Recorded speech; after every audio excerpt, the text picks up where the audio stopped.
Thank you. It's great to be here. It's great to have you here. You guys have been doing this since 2017.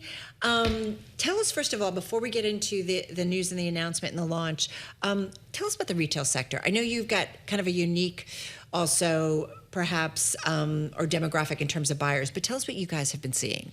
Yeah, so I think thus far, 2026 has been a really strong year for retail and rebounding from some historically tougher years. I think Maisonette, we launched in 2017. We've been around for a long time. Yeah. And we are a marketplace, for those who don't know, for all things children, apparel, accessories, toys, home gear. And historically, we've really served the 0 to 6 age range. And what we've seen is a very strong appetite from our customers for that older kid segment, ages 7 to 14. And so what we've announced this week is a new marketplace that will live also on Maisonette.com called Neon Rebels to serve that demographic, which is hard in the retail space because super competitive. It's competitive. And kids are fickle. And kids are fickle.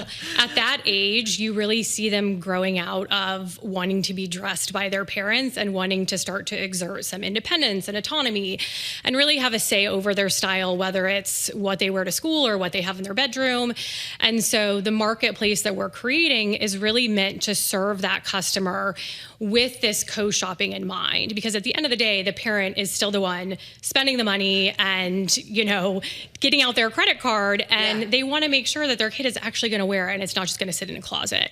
And so that's, we've tried to take that work out of parents. So we have 100 brands on Neon Rebels, everything from apparel, accessories, beauty, which is very hard to shop for in that age range, home, electronics, to really cater to that market and take the work out of what parents go through, which is typically having 20 tabs open on your screen. And so we're curating that for them. Okay, so who's using the website then? It's the teens logging on, or it's both? Okay. Both, yes. I think teens at that age, when you start to hit 8+, they know what they want and they want to have a say. And so we've created an experience where they can shop and a brand that feels on brand for them. And that was important to us because Maisonette, our core business, has typically catered to 0 to 6. Why now? Well, what's been interesting for us is, so we launched in 2017, and so we've been around for 9 years, and we started to see, over 20% of our customers have kids over the age of 7. The tween market for us has grown 30% over the past several years, and so that demand was really organic to our customer base. And I think when you look in the market, the children's global market is a $225 billion business. Age 10+ is the fastest growing within that segment. And so there's a huge market opportunity. I spent $20 billion of it on my own with my one daughter, who's now 23, but I feel you. Yeah, you've been through it. Yeah, but anyway, go ahead. It's a big market. Yeah, and I think, most of our customers are millennials who, when we were kids, there was the Delia's catalog, there was Limited 2, and there's this nostalgia, I think, for the millennial parent who wants to have that for her kids, but that doesn't really exist. And that's what Neon Rebels is solving. Tell us about the beauty segment and how is that specifically driving growth? Because I think some people hear beauty and they think a sector that's more for an adult. Yeah, I think with social media, younger girls want to start experimenting, but they don't know how. They see YouTube videos, et cetera, and parents, they don't really need to contour. And parents don't want to spend time looking at ingredients of what's in a product. And so we've also taken that work away from parents having to do it themselves. So we have Yes Day, we have JB Scrub, we have these brands that are completely geared towards that demographic that don't have the ingredients that you wouldn't want a 10-year-old putting on their face. It's interesting. We had someone I work with, her 9-year-old daughter was in recently. And I said to her, and she's beautiful and gorgeous skin and just, charming as 8, 9-year-olds can be. And I'm like, do you want to go to the makeup room? And she's like, yes. Yeah. And didn't hesitate, wasn't shy. She was just lovely and fun. And I think they didn't even put enough on because she was having, but it was just so much fun.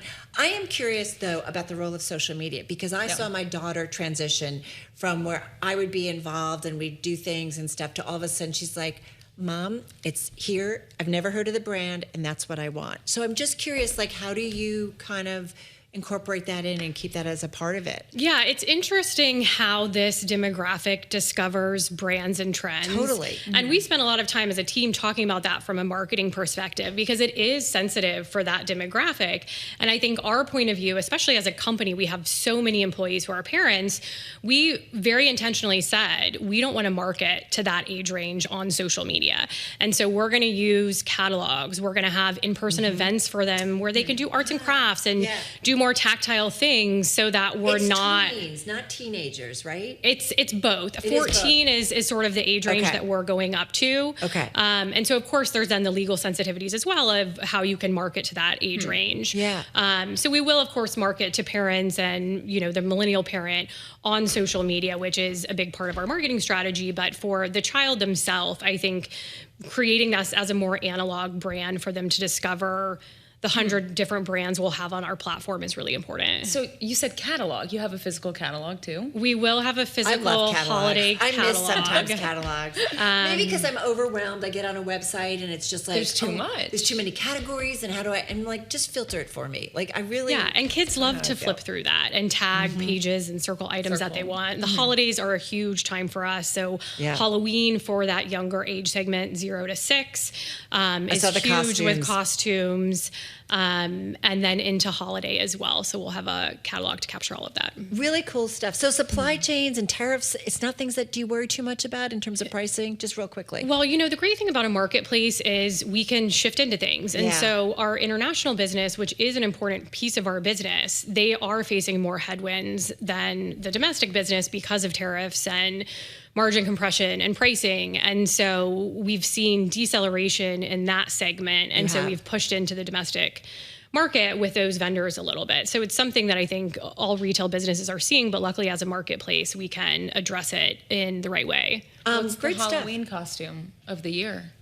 We'll see. We've just launched our Halloween shop yesterday. So come check it out. Come check it out. I love Halloween. Halloween is so much fun, especially when you've got a little one and you get to it's so much fun.